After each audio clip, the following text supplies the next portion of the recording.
Gimana? Sudah siap ikut bertualang bersama kami? Jalan pelan-pelan sambil bawa itik. Yuk, kita jalan-jalan ke kota batik.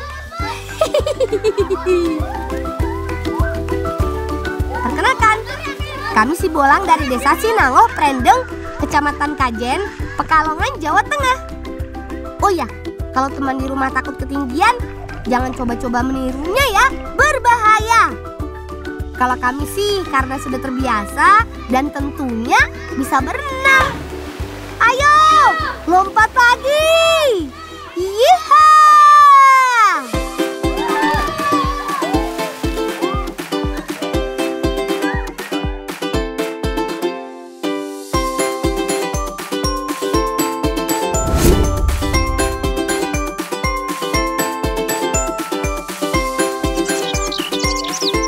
Setelah bermain di air, badan jadi segar lagi nih. Kami siap deh membantu Mbak Silvi panen labu. Nah, iki lho langsung mateng lagi ya. Oh, cara memetik labu madu mudah kok. Tinggal cari aja yang matang. Tandanya warnanya sudah mulai kecoklatan. Hayo, teman di rumah sudah pernah melihat buah labu yang bentuknya seperti ini belum? Tahu nggak teman, buah labu madu ini masih tergolong salah satu jenis tanaman baru loh di Indonesia.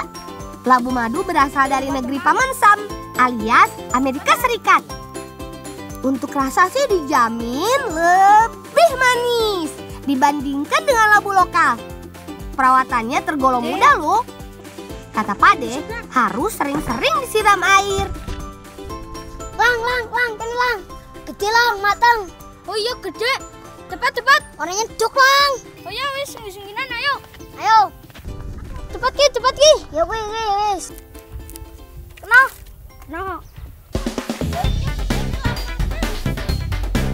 Kalau sudah terkumpul seperti ini, labu sudah bisa langsung dikirim ke tengkulak. Pada musim terbaiknya, buah labu madu ini dihargai tinggi. Per kilonya bisa mencapai Rp35.000. Wih, lumayan juga ya. Selain jual ke tengkulak, labu madu juga biasa kami kirim ke tempat budeku. Beliau biasa menggunakan labu untuk bahan baku membuat kue. Yuk, berangkat!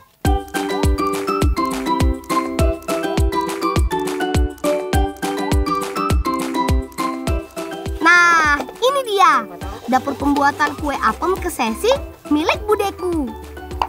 Apem kesesi ini kue tradisional khas daerahku loh. Yuklah, langsung saja kita mulai membuatnya. Kali ini, Bude menggunakan labu madu sebagai pewarna alami apem kesesi. Ayo lang, diparut lang. Cepat. Kurang akal lang. Parut labu madu sampai halus.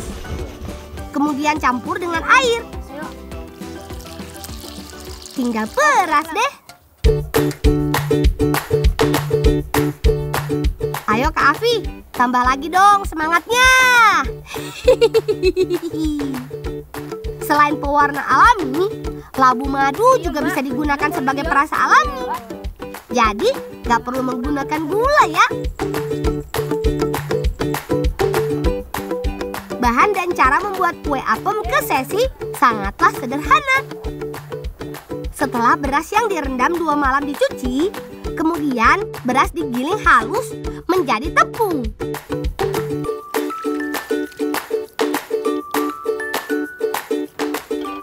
Lang adonane dadi durung. Wis ki Mbak, siap dicetak. Oke, takoni cetakane. Ya, Mbak. Oh iya teman, apem kesesi berasal dari Kecamatan Kesesi, yaitu salah satu kecamatan di Kabupaten Pekalongan, Jawa Tengah. Manis, Mbak. Kue ini sampai sekarang masih banyak diminati loh. Nah, uniknya lagi, pembuatan apem terbaik hanya diproduksi di daerah Kesesi ini. Tepatnya di Desa Bantul. Ini karena di Desa Bantul memiliki kualitas air yang sangat baik untuk membuat apem. Nah, setelah cetakan tersusun berbaris dan bertingkat, mulai deh pindahkan ke tempat pengukusan yang ukurannya juga lumayan besar. Untuk lama mengukusnya, budeku hanya berpatokan pada seberapa lama beliau menyusun cetakan. Setelah 6 baris tersusun, berarti tandanya kue sudah matang.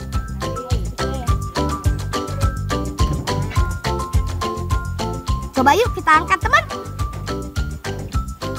Wah, ini dia sang primadona kue apem kesesi.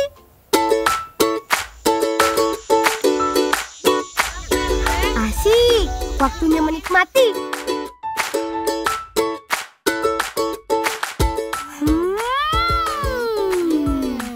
Ini sih benar-benar nikmat. Tekstur kuenya sangat lembut dan wangi. Gak cuma enak, labu madu juga baik loh untuk kesehatan karena mengandung serat yang tinggi, antioksidan, beta karotin, vitamin A, dan B kompleks. Serat yang sangat baik untuk proses pencernaan. Sedangkan antioksidan sangat baik supaya kita tetap sehat dan kuat. Ayo semua, tambah lagi.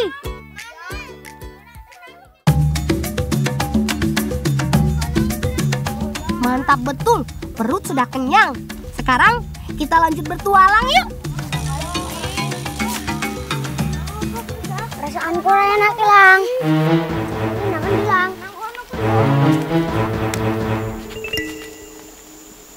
Lang. Apa sih? Kan sing baleng kayu, Lang, nang kono, Lang. Ah, perasaanmu bandan. Menan, Lang, nang kono, Lang. Ya kan, Lang? Turun ke depan, Lang. Iya, saya kedogrong apa, Lang? Ya, iya mau saya kediwet kuwi, Sak. Iya, sang nang ono apa? Menan, Lang. Kono, Lang. Hah? Nang alas kok ribut. Ati ndi? Pak De, Mat Gedung Jati, Pak De. Oh, ya wis ning kono ki ana cedak. Ayo. Ayo. Ayo. Di hutan pinggir desaku ini, kami akan mencari daun pohon jati, teman. Ibu menyuruh kami mencarinya untuk bahan membuat pewarna alami. Ayo, anak. Ayo, Zaki, hati-hati ya. Eratkan peganganmu. Nah, petik yang banyak ya, Ki. Hati-hati, Sak. Pohon jati bisa tumbuh sampai ratusan tahun loh. Dengan ketinggian 40 sampai 45 meter. Dengan diameter mencapai 2,5 meter. Eits, tunggu dulu. Jati tidak berasal dari Indonesia, tetapi dibawa dari India oleh pendeta-pendeta Hindu pada abad ke-15. Nah, daun-daun seperti ini yang kita cari, berukuran besar dan lebar.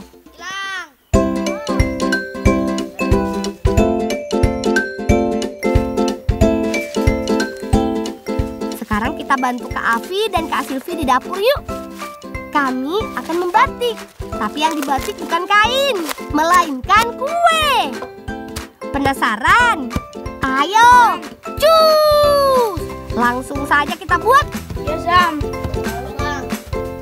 Sudah dari zaman nenek moyangku, daun jati digunakan sebagai pewarna alami. Islam wis tak terus pengen nih. Oh, ya, Mbak. Pewarna sudah siap. Sekarang buat adonan bolu gulungnya yuk. Campurkan tepung terigu, gula pasir, minyak kelapa, dan susu. Kemudian kocok sampai tercampur rata ya, teman.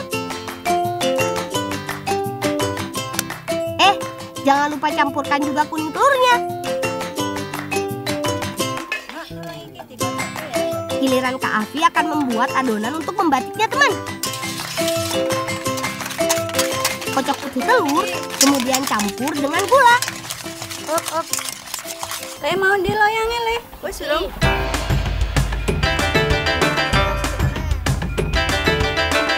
Bagi dua bagian. Satu tuang ke loyang, satunya lagi campur dengan pewarna alaminya, teman. Ya kapan? Besoknya lah. Sip, waktunya membatik. Sebenarnya sih bolu gulung batik ini nggak beda dengan bolu gulung pada umumnya.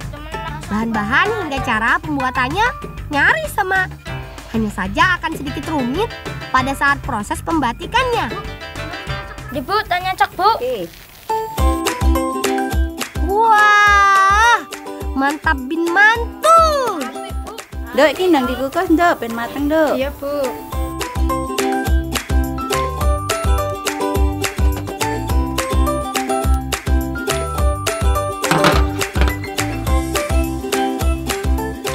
Setelah kurang lebih 60 menit, bolu sudah matang nih dan masuk ke proses terakhir, yaitu penggulungan. Seperti namanya bolu gulung. Mantap ya. Jadi ya harus digulung. Oh ya, teman di rumah tahu nggak kalau bolu gulung ini mempunyai sejarah panjang yang menarik. Kue ini populer di benua Eropa dan sudah ada sejak abad 19 loh. Wah, wah, wah. Umurmu sudah tua juga ya, Bolu. Ini dia, bolu gulung batik khas Pekalongan. Walah, cantiknya.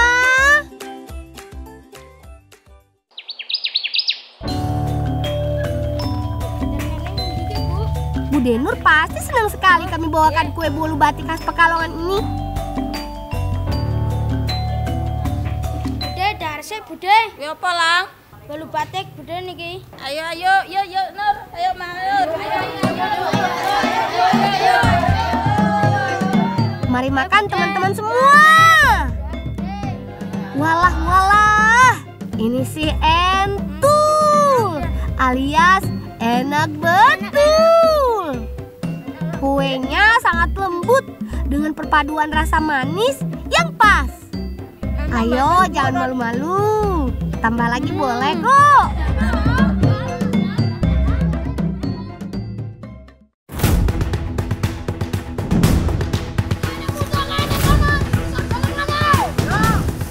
Wah, gawat. Markas sudah berhasil dikuasai musuh. Mari Bung, rebut kembali. Tuh, lihat. Ada 4 musuh yang berjaga. Shh, jangan sampai ketahuan ya. Cari posisi yang tepat. Siap semuanya? Serbu! Ayo, tembak terus. Jangan kasih kendor. Oh iya teman, peluru tembak-tembakan dari bambu ini memakai biji awar-awar yang mudah ditemukan di sekitar tempat kami bermain. Buahnya agak sedikit keras, tapi tenang, gak sakit kok kalau ketembak. Oh iya, kalau main tembak-tembakan dengan peluru apapun, jangan diarahkan ke wajah ya.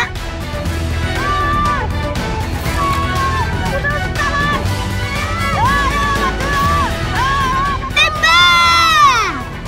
Lawan sudah mulai kehabisan peluru. Nah, benar kan? Pada kabur tuh.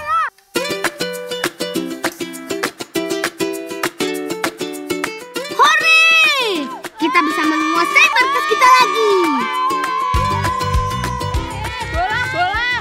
Apa iki? Saiki leren sing bulanan. Engko raup sik, bar kuwi ngewangi mbak-mbak ning kebon, omek dong cinco karo kulit secang ya. Ya Mbak, tak beres-beres ya Mbak. Ya weh, mbak-mbak dhisik ya. Ayo, beres-beres. Saatnya membantu kakak ke hutan yuk.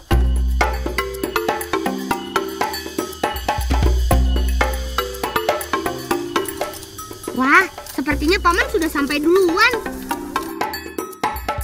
Di desaku banyak tumbuh beberapa tanaman obat yang berkhasiat. Salah satunya pohon secang.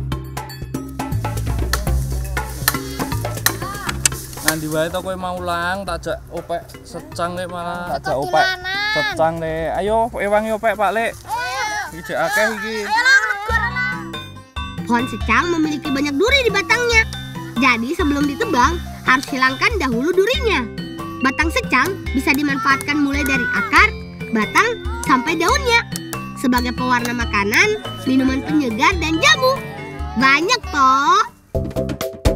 Teman-teman tahu wedang uwuh minuman khas Jogja? Pewarna merahnya ya dari pohon secang ini. Kayunya cukup keras, jadi harus sedikit memakai tenaga untuk menebangnya.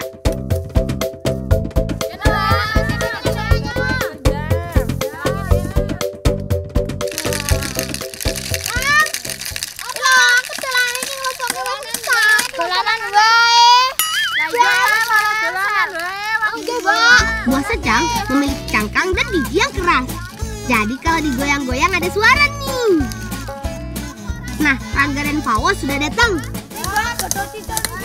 Oh iya benar, ya Mas Genco juga mulai ya. Yuk, langsung saja kita buat minuman cincau hutan dengan secang.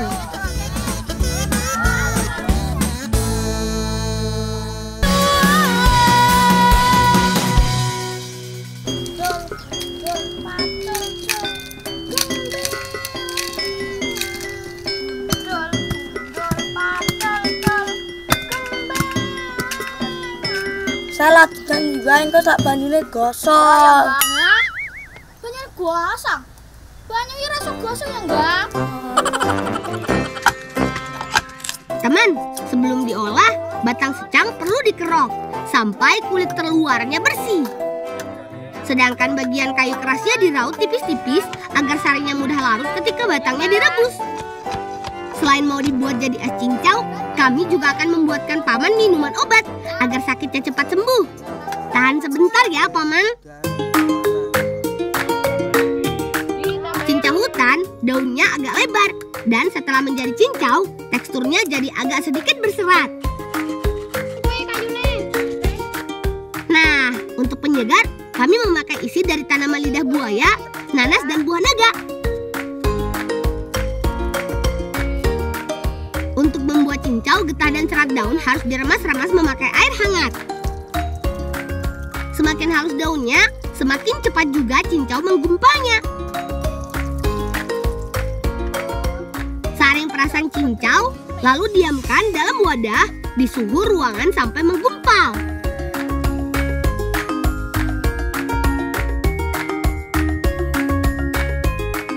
Untuk batang secang, cukup rebus di air panas.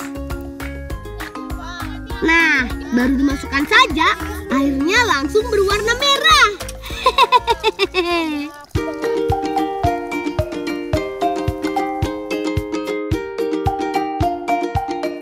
Spesial untuk Paman, minuman secang tidak perlu ditambah gula atau bahan yang lain.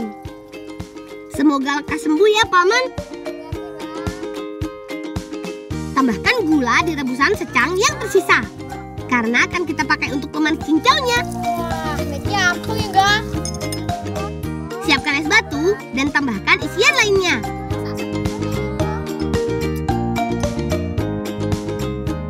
Kalau sudah lengkap, terakhir tinggal tambahkan gula secangnya. Jadi deh. Nah, ini dia cincau hutan buatan kami. Gimana? Menggugah selera kan? Siang-siang begini minum yang seger-seger, siapa yang mau nolak coba? Ayo diminum.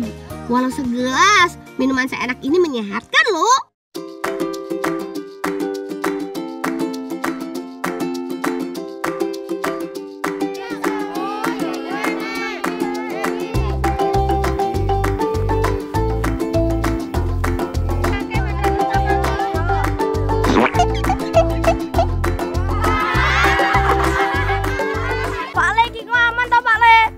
Aman aja meneh semut, kanca-kancamu melu wedi kok.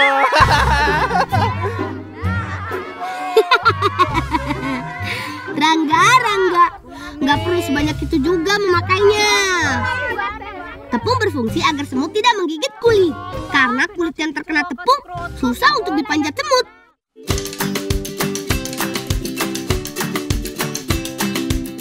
Selain dijadikan makanan burung, kroto juga bisa dimasak untuk dikonsumsi loh. Pengen tahu rasanya seperti apa? Bantu kami cari kroto yang banyak dulu ya. Sudah semua? Saatnya beraksi. Ada dua cara mengambil kroto, memakai galah dan dengan dipanjat. Kalau pohon ini biar aku yang mengambilnya. Kroto di daerahku paling banyak berasal dari semut merah yang berukuran besar. Jika menggigit, bisa bikin kulit terasa panas dan gatal. Tusuk-tusuk sarang semutnya, dan tuh, hasilnya banyak kan? Telur semut berada di dasar daun. Jadi kalau ditusuk galah, telurnya akan jatuh ke dalam keranjang.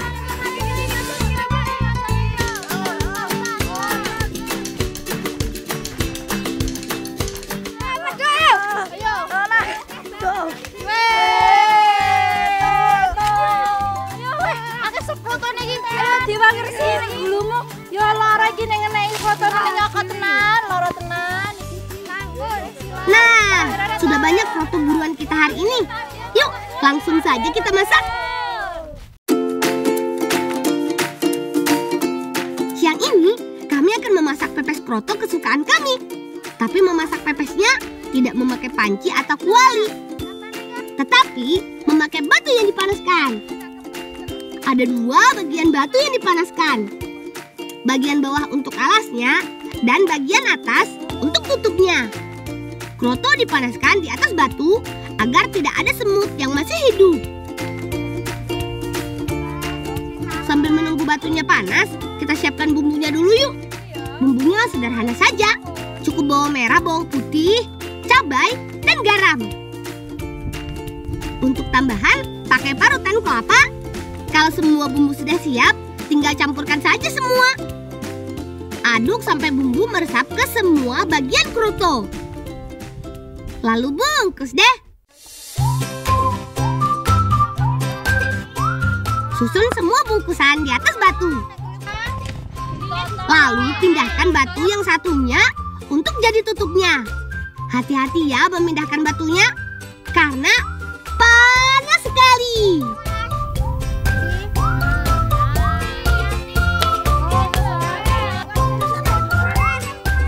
Nah, daunnya sudah layu. Tandanya pepes sudah matang. Ini dia nih, pepes kroto bakar batu dari desa Eromoko. Saatnya makan.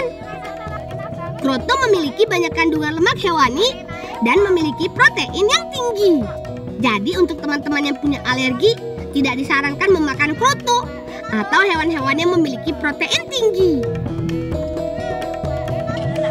Rasa pepesnya ada asam, asin, sedikit manis dari parutan kelapanya. Nikmat bener.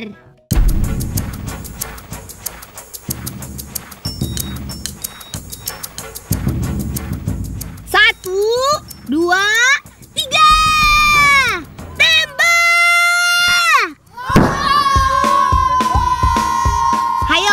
Ada yang tahu kami bermain apa?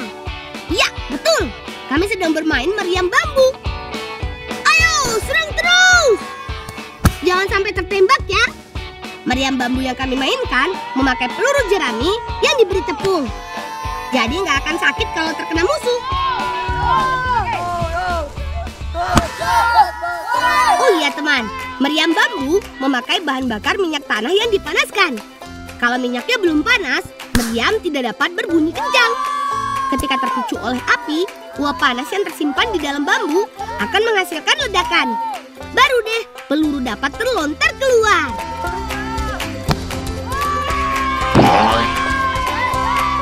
Oh iya teman, jangan memainkan permainan ini tanpa pendampingan orang dewasa ya. Wah, tingali iki apa banget? Waduh, pelurunya nyasar.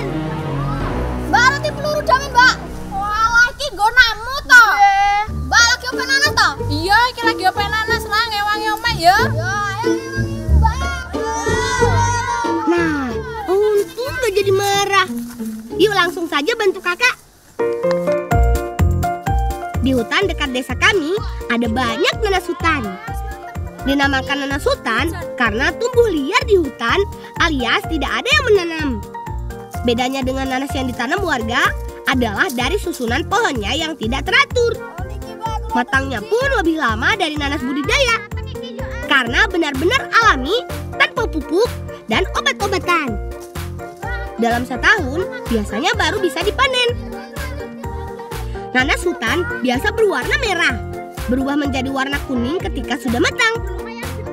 Lalu bagaimana dengan rasanya? Yuk icip-icip.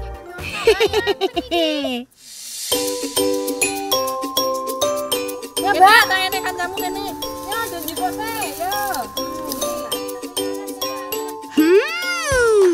Manis dan banyak airnya. Pokoknya gak cukup makan sedikit deh.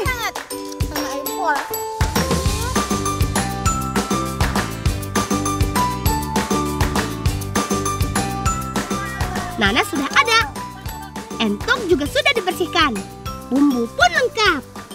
Tinggal dimasak saja deh. Setelah dikupas, nanas dipotong bulat-bulat agar utuh ketika direbus nanti. Haluskan bumbu-bumbu untuk ungkep pitiknya. Ada bawang merah, bawang putih, cabai, kunyit, kemiri, dan ketumbar. Pipihkan batang serai agar aroma keluar ketika dimasak. Agar bumbu dapat meresap sempurna, oles ke semua bagian. Lalu sebagian bumbu halusnya isikan ke dalam perut.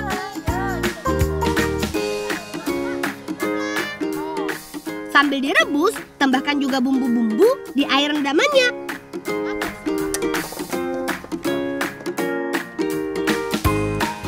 Nanas juga berfungsi untuk melunakkan dagingnya.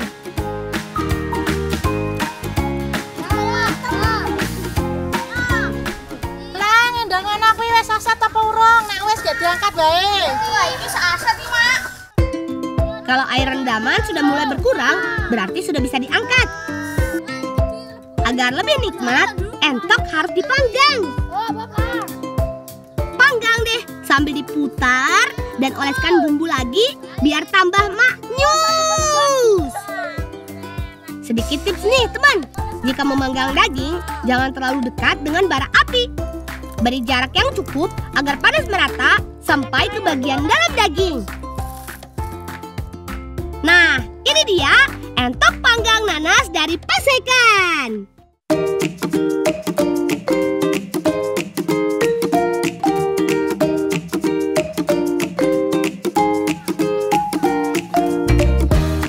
Wah, sudah ada Kak Fadila dan Kak April yang datang duluan mencari rampal. Lagi apa? Gede-gede. Iya, jangan gede-gede tenang. Oh iya teman, rampal adalah kumbang hutan yang seukuran bola kelereng. Biasanya muncul setelah hujan semalaman dan kalau bersembunyi di sela-sela akar pohon. Cara mencarinya gampang-gampang susah teman. Periksa di sekitar pohon. Kalau ada lubang kecil, biasanya berisi rampal. Tinggal gali pakai bambu. Nah, dapat deh. Saat yang paling tepat mencari rampal yaitu siang hari.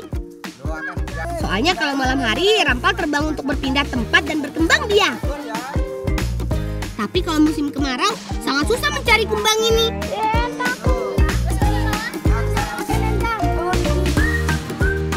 Yuk kumpulkan lagi. Kita perlu rampal yang banyak karena akan dimakan ramai-ramai di acara latihan tretek.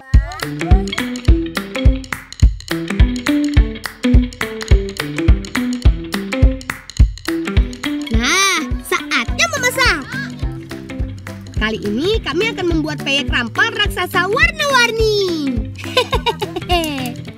Rebus dahulu rampal di dalam air mendidih agar kotoran dan isi rampal bersih. Angkat dan tiriskan sampai kering. Sambil menunggu rampal dingin, siapkan adonan tepungnya. Tepung terigu dicampur sedikit air, lalu aduk sampai kental. Oh iya, bisa ditambahkan juga sedikit tepung tapioka agar peyek lebih renyah. Untuk membuat peyek raksasa, ibu punya tips khusus nih. Agar peyek tetap tipis, renyah, dan berukuran jumbo. Siapkan 2 wajan yang berisi minyak panas. Wajan pertama berisi minyak sedikit yang berfungsi agar adonan tidak lengket. Tuangkan adonan tipis-tipis melebar ke seluruh wajan. Lalu tuangkan minyak panas dari wajan kedua. Nah, dengan cara ini peyek tetap tipis. Kalau cuma pakai satu wajan, dijamin peyek tidak akan tipis, malah tebal seperti kue.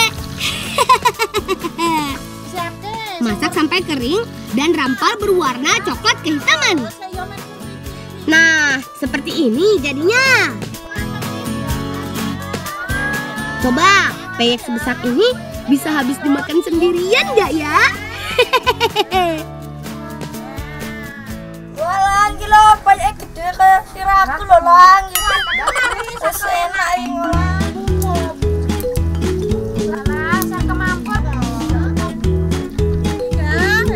Wah,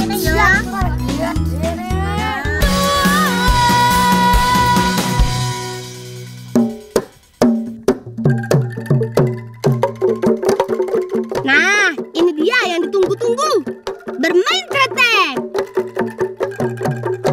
Dinamakan tretek karena sebagian besar alat musiknya terdiri dari kentongan. Biasanya dimainkan untuk menyambut tamu, acara adat atau hajatan.